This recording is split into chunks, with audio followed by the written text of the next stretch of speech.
Salut la famille and welcome back to The Dreamer. Vous avez une idée de film en tête mais vous ne savez pas par où commencer.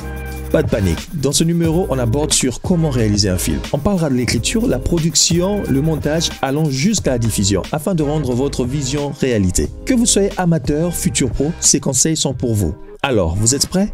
C'est parti. Madame ma chérie Ekwa, bonjour. Bonjour. J'espère que vous allez bien. Très bien, merci. Je suis ravi d'accueillir enfin une première femme ici dans ce podcast. J'en suis flattée. Ah bon, ok. Ouais, j'en suis honorée d'ailleurs aussi. Oh non, je suis plus qu'honoré que vous. C'est partagé alors. Ok, donc on se serre la main. Bah ouais.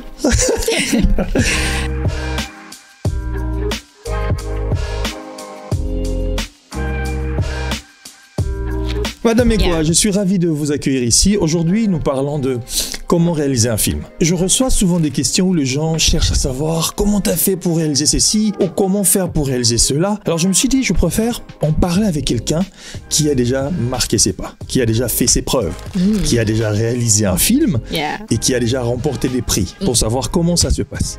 Alors, moi je vous connais, Madame ma chérie Ekwa, comme je vais me dire, ma chérie Ekwa, pouvez-vous dire ma chérie Ekwa? Ouais. Qui êtes-vous?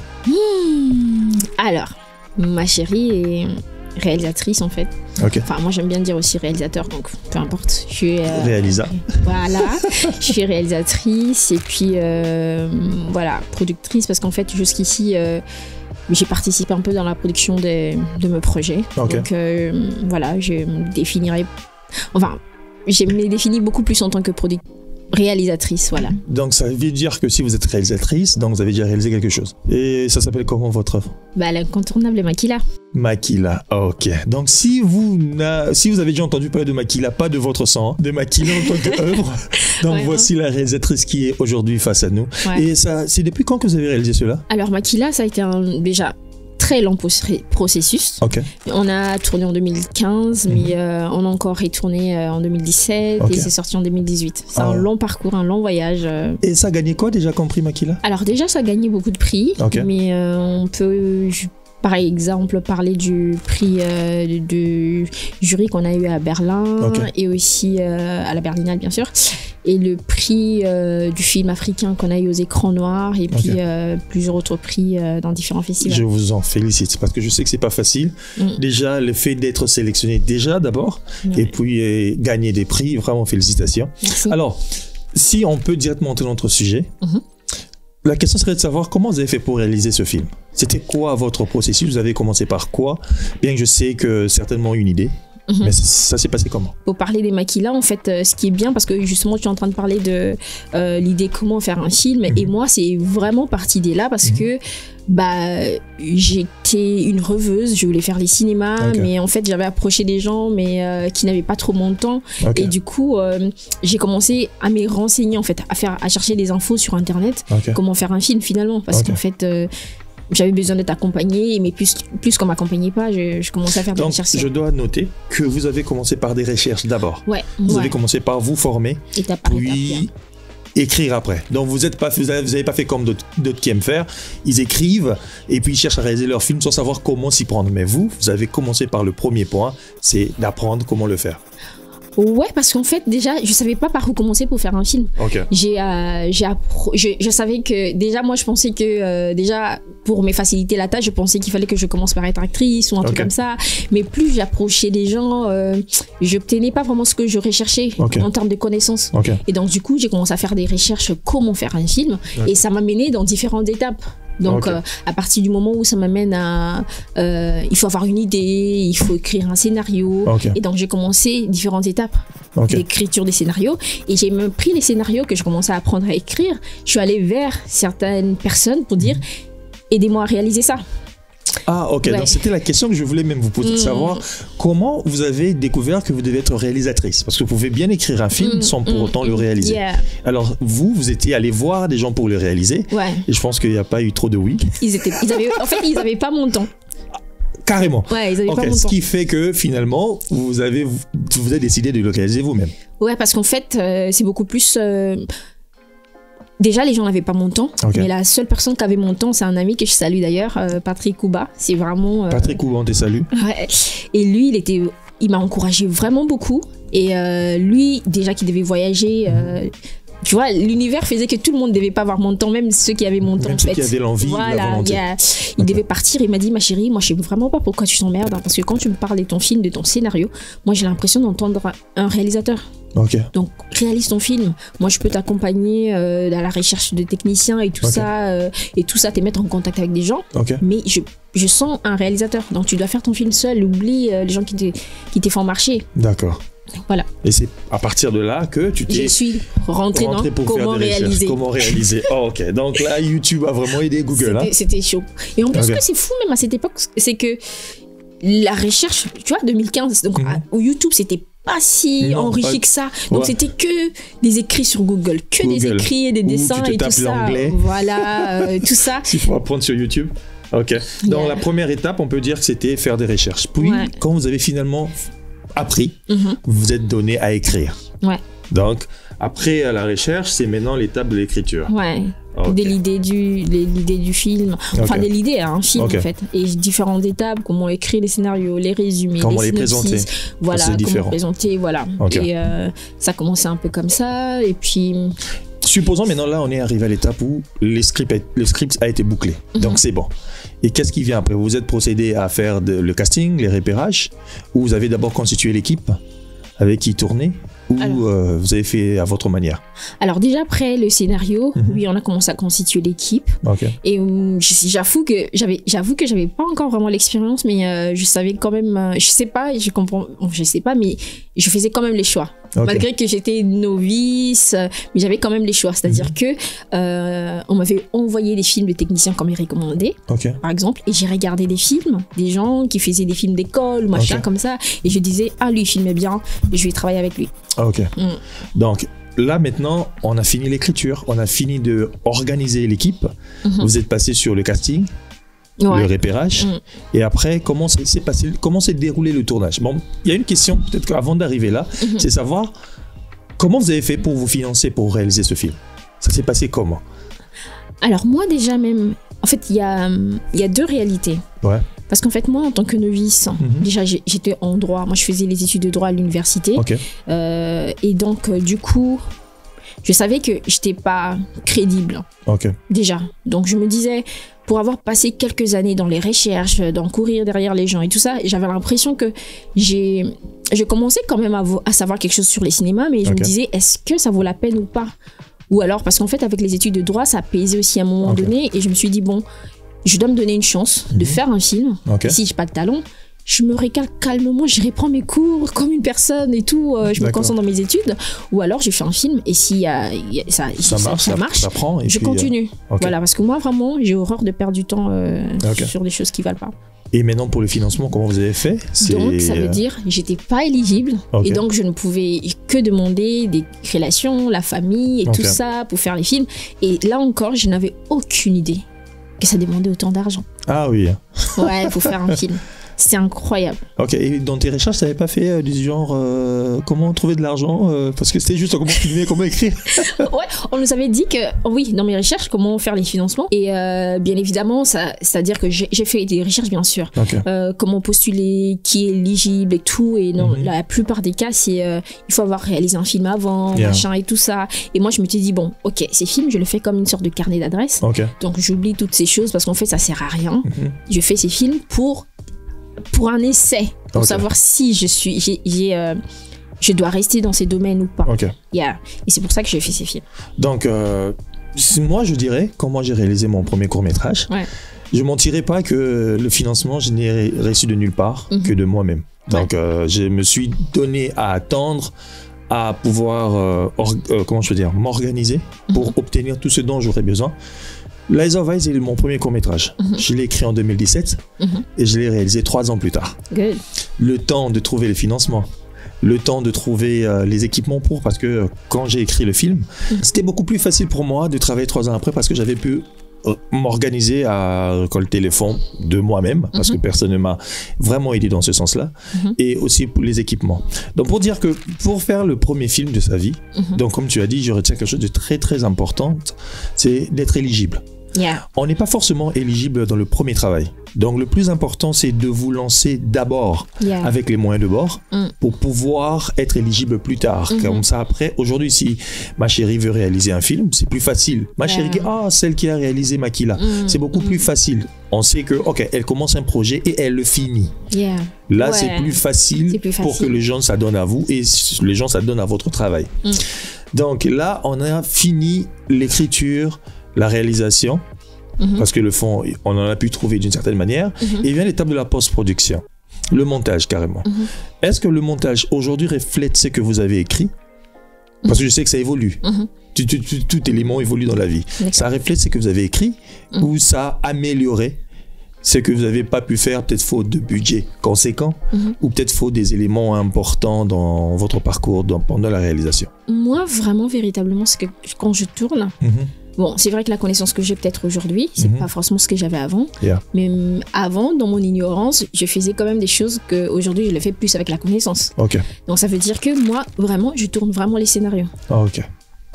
Aujourd'hui encore, je prends mon temps de faire lire et tout, avoir des retours. Je pense même que je t'ai fait lire mon projet actuel.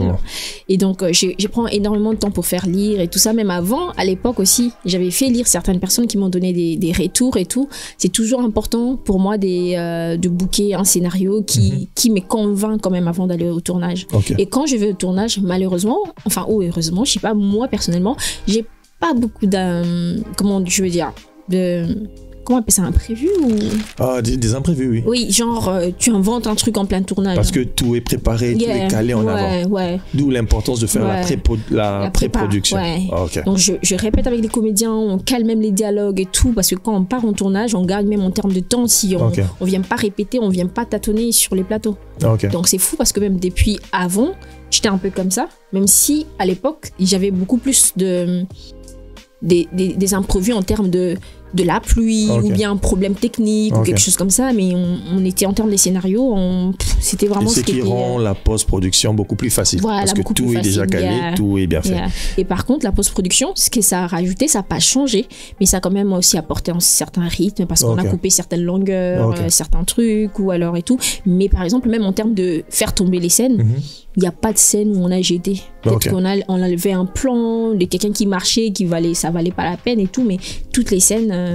C'est vraiment très important, comme on vient de dire, de préparer sa production pour éviter que la post-production devienne compliquée et surtout ne pas avoir à l'esprit ou à l'idée ce qu'on a l'habitude de faire. Je vais enregistrer à la post-prod. Oh non, on verra ça à la post-prod. Ça, c'est vraiment pas une bonne chose à faire pour nous, les créateurs. Parce que la post-production vient juste pour lisser les contours, pour essayer d'embellir un peu. Mais ça n'a pas le rôle de changer ou de modifier un film. Donc là, je pense que là, à ce niveau, on est déjà assez calé. Maintenant, après que vous avez fini, il est arrivé le temps de distribution. Alors, pourquoi vous avez opté d'aller sur les festivals que de les diffuser directement? Parce que le plus important, c'est que les Congolais consomment votre œuvre, l'œuvre d'une Congolaise. C'est pourquoi l'idée d'aller directement dans les festivals? Parce qu'il y a un intérêt là-bas ou... Alors moi déjà, ça veut dire que je suis une rêveuse. Déjà à la base, ce qui me fait rêver, c'est... je suis une rêveuse et ce que je vois, c'est beaucoup plus loin. C'est-à-dire que même quand je fais mon film, sachant que je ne suis pas du tout expérimentée, je me suis quand même donné la peine de faire quelque chose qui a quand même du potentiel. Et là, on avance et tout, et en cours de route d'ailleurs, j'avais... les producteurs avec qui j'ai travaillé, avec Makila, que tu connais certainement, Emmanuel. Donc, c'est-à-dire qu'au départ, j'ai commencé les projets d'ailleurs seul, mais parce qu'il était sur un autre projet. Et après, quand il m'a rejoint, il n'y avait pas que lui, il y avait d'autres coproducteurs, Ruffin, de Brazzaville et tout, qui ont remarqué qu'effectivement, les films avaient du potentiel. Mais est-ce qu'on fait ça comme ça, ou bien on rend ces films vraiment quelque chose d'un peu plus légitime, qui fasse connaître la réalisatrice et tout le monde qui a travaillé dans le projet. Et donc, il y avait du potentiel. Et après, on s'est dit... Déjà, on a souffert pour faire les films. Maintenant, il faut chercher un peu de moyens pour faire les montages et tout ça. Et en ce moment-là, on a postulé parce qu'il y avait déjà quelque chose à montrer, que voici ce que j'ai fait, je cherche maintenant l'argent pour le finir. Et là, on a eu une aide pour finir les films. Et avec ces logos-là, de l'aide qu'on a eu et une coproduction d'une société de Orange de France, donc c'est-à-dire qu'on a 2-3 logos qui viennent comme ça, et on s'est dit, avec mon producteur, on va essayer aussi dans un grand festival.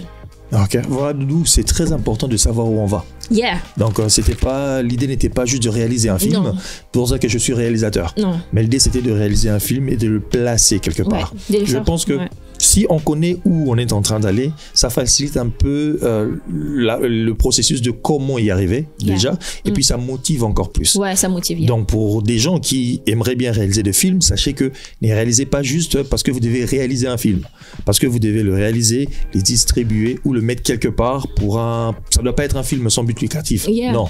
C'est un film pour un besoin précis. Ouais. Soit enseigner la masse en le mettant sur YouTube, soit aller dans des festivals, gagner des prix, ou soit passer sur les chaînes de télévision et tout ça. Mais il faudrait avoir un but du pourquoi vous devez faire ce film. Parce que faire un film, c'est pas juste filmer et puis exporter. Yeah. Parce que vous devez savoir, vous devez l'exporter sur quel format. DCP ou format Rec 709 ou tout ce que vous voulez. Donc c'est juste pour dire que quand vous savez exactement ce que vous devez faire de votre film, vous saurez comment le tourner, comment le préparer, comment le shooter et chez qui vous devez aller voir. Donc moi je suis vraiment très content. Et il y a ton script que j'ai ici. Hein. Donc, je dois aller le chercher. Parce qu'elle m'a donné des bouquins que je devais lire, des Larousse carrément, pour son nouveau film, que je serai obligé de travailler avec elle parce que elle a répondu à mon invitation. Donc mais non, t'es pas ça, obligé, c'est à cause de vous, mais bon. Non, je me ferai un plaisir. Je me ferai un plaisir. J'ai raté Makila parce qu'à l'époque, on ne se connaissait pas encore physiquement. Donc je pense que cette fois-ci, je ne peux pas rater le train. Il faudrait que je rentre aussi sur le tapis rouge et moi aussi dire j'étais là, je faisais partie du clip. Je souhaite que ça soit encore. Tu sais, c'est fou. C'est que même quand j'ai fait Makila, aujourd'hui, c'était pour savoir si je vais continuer, que ça m'ouvre les portes. Et ça m'a même ouvert énormément des portes. Mais au bout d'un moment, les processus de création d'un film, c'est toujours aussi difficile que ça. Parce qu'en fait, peut-être que ça m'a apporté, mais. Écoute, je pense que peut-être que ça aurait été aujourd'hui, ça aurait été encore un peu plus facile, mais entre l'époque et les temps et aujourd'hui, je prépare par exemple un autre projet aujourd'hui, mais peut-être avec l'expérience à changer, mais c'est toujours aussi dur. Mais la question que je me pose par moment, c'est de savoir, est-ce que les choses ne deviennent pas plus dures lorsqu'on les connaît ? Parce qu'avant, quand tu travailles avant, tu te dis, bon, tu sais pas où, bon, toi, tu fais ton film avec les difficultés que tu peux rencontrer. Mais maintenant que tu sais que si je fais ça... ça serait droit à l'échec, ça devient plus exigeant. Ok. Eh bien, si tu avais quelque chose à dire à ceux qui nous écoutent aujourd'hui, on nous écoute peut-être par Spotify ou on nous suit par YouTube, tu leur dirais quoi pour ceux qui n'ont pas encore réalisé un film? Ce serait quoi que tu pourras leur donner comme parole d'encouragement ou comme parole de connaissance, bien qu'on n'est pas dans une église? Moi, je pense qu'il faut vraiment essayer. Il faut essayer. Comme je disais, moi personnellement, j'aime pas perdre mon temps dans quelque chose qui ne vaut pas la peine. Donc, si je veux faire des films, j'approche de gens où j'ai fait... En fait, je me donne toutes les chances d'essayer pour voir si je suis bon dedans ou pas. Par exemple, même ces films, entre le moment où j'ai fait mon premier film et les difficultés qu'il y a eu peut-être après pour monter un autre et tout, j'aurais peut-être abandonné. Mais quand tu dis, tu sais où tu veux aller, tu sais les efforts que tu as déjà fournis, et tu te dis, non, je ne veux pas renoncer après tout ce que je fais. Et parce que tu sais, en fait, c'est-à-dire que tu sais d'où tu viens, où tu veux aller et tout, mais c'est-à-dire entre les deux, la petite voix qui te dit d'abandonner n'a même pas vraiment des places en fait, parce que les efforts sont plus en plus de volume que les difficultés. Donc, il ne faudrait pas juste attendre que quelqu'un vous aide, il ne faudrait pas attendre qu'un réalisateur réalise votre film, que quelqu'un ait du temps pour vous.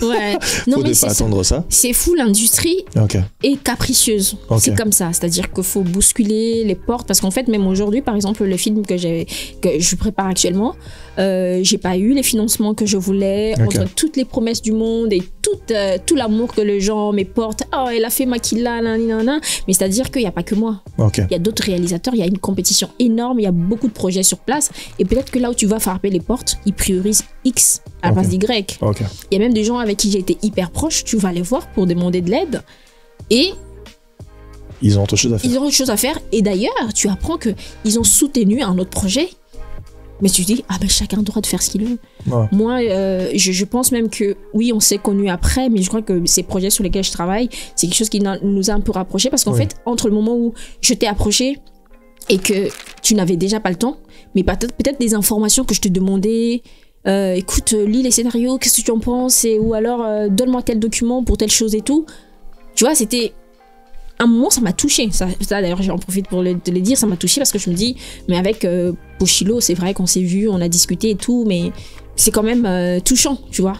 Dans le bon sens ou dans dans les bons sens, parce que c'est-à-dire que deux fois, tu étais en tournage. Ouais. Et moi, j'étais par exemple dans des recherches de fonds et que j'ai cherché des collaborations et que j'ai demandé, Pochilo, j'ai besoin de ça. Alors que on n'a même pas eu peut-être à mettre les choses sur table et tout, mais à partir du moment où je t'ai appelé pour te dire, écoute, j'avais besoin de ça pour faire telle chose et tout, t'étais en plein tournage, mais t'as répondu parce que j'avais besoin de cet élément-là tout de suite, tu vois. Non, merci. Et alors que il y a des gens qui c'est la coule douce. Ouais, on est peut-être très proches, mais t'as eu, mais ça on peut pas en vouloir. L'industrie c'est comme ça, chacun met là où il y a sa priorité. Même des guichets où on va demander de l'argent, ils vont prioriser les réalisateurs les thèmes qui les correspondent, parce que les jurys aussi c'est une sensibilité, hein. Est-ce que cette histoire est nécessaire pour nous ou quelque chose comme ça.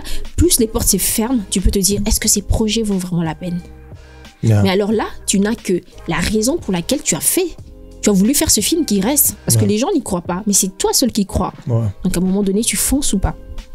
Ok, la dernière question que j'aurais à te poser, pour ne pas vous voyer encore, pour ne pas vous voyer, serait de savoir, ici on est dans Dreamer, est-ce qu'il y a-t-il un rêve que tu as réalisé? Parce qu'ici on dit, quand tu réalises pas tes rêves, t'es un gotobobo, t'es un zoawawo, donc j'espère au moins que tu vas me dire que t'as un rêve que tu as réalisé ou que tu es en train de réaliser. Alors moi j'ai réalisé un rêve. Ok. I have a dream. Ouais, j'avais des rêves et ça s'est réalisé quand même. Ok. C'était pas si, je sais pas trop, mais c'était, voilà. J'ai fait mon film Aquila parce que moi j'avais des rêves de fou, hein. Mes rêves c'est... Et ça, c'est qu'on est mis ici, des folles et des fous. Ouais, parce que entre le moment où moi je suis à la fac de droit, mais je sais que je dois faire les cinémas, je rêve les Oscars, le festival de Cannes, des choses comme ça et tout. Et quand je fais mon film, j'ai discuté avec mon collaborateur dans la voiture, moi je dis je crois qu'on parlait des difficultés et tout ça, moi j'ai dit moi je rêve vraiment du jour où j'irai au festival de Cannes et tout.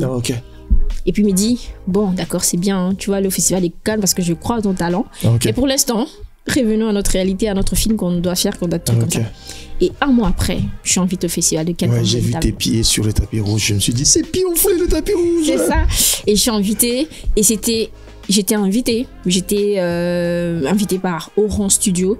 Et à l'époque, Oran Studio était, c'est-à-dire, je sais pas si c'est jusqu'aujourd'hui, mais il est partenaire du Festival de Cannes. Donc c'est énorme. Il est partout. Il a accès à toutes les soirées énormes. Donc c'est-à-dire que tu débarques dans des soirées les plus incroyable avec des réalisateurs comme les Inarritu, des acteurs comme Will Smith et tout, et tu arrives là, t'es débutante mais tu dois t'es comporté comme quelqu'un parce que ici en fait c'est-à-dire il y a que de confirmés. D'ailleurs plus tard j'ai eu c'est fou ce que j'ai oublié cet acteur, mais je vais retrouver. Il est dans quel film? C'est un grand acteur, comment il s'appelle? Il a tourné avec Wes Anderson. Bon on va trouver les noms, hein. C'est-à-dire que tu te retrouves dans des endroits incroyables où on t'est dit, tu te présentes, tu t'es dit, moi je suis une jeune réalisatrice. Les jeunes réalisateurs ne se trouvent pas ici. Je suis un réalisateur. Tu vois? Et là, c'est... Waouh, ok. Ça, c'est un dream réalisé déjà. Donc, où on te dit, quelqu'un croit en toi plus que toi. Si t'es ici, t'es déjà grand. Ok. Donc voilà, je te dis merci d'avoir accepté l'invitation. Merci d'être venu. Merci d'avoir partagé avec nous ton expérience, d'où tu es parti et où tu es aujourd'hui. Et nous attendons voir le nouveau projet quand il sera prêt. Mais on espère que ça va pas encore aller dans des festivals qui demandent 2 ans avant qu'on le regarde. Mais non, je peux te dire quelque chose. Vas-y, s'il te plaît. Les festivals, je pense que peut-être qu'on conçoit mal cette histoire des festivals. Parce qu'en fait, les festivals, c'est le miroir même. Parce qu'en fait, moi, mon film, j'étais personne. Les festivals a permis que les acheteurs, que les diffuseurs, que les gens connaissent que telle personne est arrivée à tel endroit. Tu sais, il y a des articles hollywoodiens qui ont fait des articles, des magazines qui ont fait des articles sur moi. Oui. C'est parce que j'étais dans un grand festival. Oui. Et là, c'est comme un rendez-vous de tous les professionnels. Et quand ils voient une perle, tout le monde en parle et tout le monde vient, tout le monde propose. Ah, moi, je vais acheter. C'est comme une sorte de vente aux enchères. Okay. Mais sinon, pour nous, les Congolais, ou les Africains, ou tout le monde, tous ceux qui ne sont pas dans des festivals, on aura du mal à voir. Mais au fait, je crois que le festival est un miroir. Et après, il y a un parcours qu'il faut faire. C'est l'après dont je parlais. L'après vient après combien de temps? Non, l'après vient de si tu es un bon distributeur ou un bon acheteur. Après combien de temps? Mais tout de suite d'ailleurs. Non. Si. Non, mais quand on soumet les films aujourd'hui, on attend peut-être 3 mois. Peut-être 6 mois avant que les jurys les regardent et tout ça, avant de passer au festival et machin. Ça peut te faire une année même. Oui, mais une fois qu'elle est sortie... Non, c'est ce que je disais. Que j'espère qu'on va pas attendre longtemps pour le second projet. Bon, on te souhaite d'aller gagner. Cette fois-ci, tu vas revenir avec des palmes et tout ça. Mais seulement... Amen. J'attends le front du prophète. Seulement, j'espère qu'on aura le temps de regarder le nouveau projet dans pas très très très longtemps. Le temps que ça finisse. C'était juste un souhait. Ouais, mais tu peux aller. Tu sais, le problème, c'est même pas... Le problème, justement, avec ça, c'est les processus du film en soi, en fait. Ouais. Entre les tournages. Et peut-être que comme là, j'ai pas assez de financement pour faire ces films. Okay. Donc, c'est-à-dire qu'une fois que je tourne, je vais devoir chercher encore des moyens pour le monter et tout ça. Et d'ailleurs, c'est à moi. Et je reviens encore dans tout ça. Moi, je suis après le montage, après la diffusion. Quand tu as fini de réaliser, de monter, quand tu décides d'aller au festival, c'est à partir de là que nous, on commence à souhaiter que ça prenne pas autant de temps pour pouvoir regarder ce film avec les jurys qui auront la grâce de regarder avant nous. Donc, je dis merci. Je sais que tu as beaucoup à dire, mais je dis merci pour cela. Non, moi, j'aurai l'occasion de suivre le film parce que je serai dedans. Donc, pour vous, je suis désolé, je ne sais pas comment vous allez faire. Mais j'aimerais aussi suivre votre film, savoir comment vous avez fait. C'est pourquoi j'espère un jour vous avoir ici devant moi pour parler de votre expérience. Mais en attendant, n'oubliez pas, quand j'aime toujours le dire, prenez vos papiers, écrivez, shootez, éditez et recommencez encore. Moi, je vous dis à la prochaine pour une prochaine. Bye. Ouais.